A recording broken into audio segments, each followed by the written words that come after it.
అందుకని ఇక్కడ ఏం చేశారు అంటే 1833లో వాళ్ళు ఏం చేశారు అని అంటే, అక్కడెక్కడో ఇంగ్లాండ్ నుంచి ఇక్కడికి రాకపోతే ఉద్యోగానికి ఇక్కడ భారతీయులనే ఉద్యోగాలు పెడితే కొద్దిగా తక్కువ జీతాలకు పనిచేస్తారు కదా అనే ఆలోచన వాళ్ళకి వచ్చింది.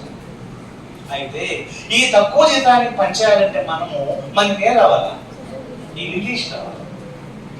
అలా 1833 యాక్ట్ ప్రకారంగా ఇంగ్లీష్ అనేటువంటిది చేస్తారు 1835లో.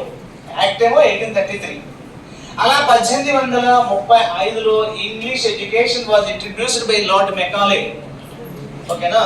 దీన్ని ప్రవేశపెట్టింది ఎవరంటే లార్డ్ మెకాలే. ఎవరి యొక్క రూల్లో అంటే విలియం బెంటింగ్ రూల్లో.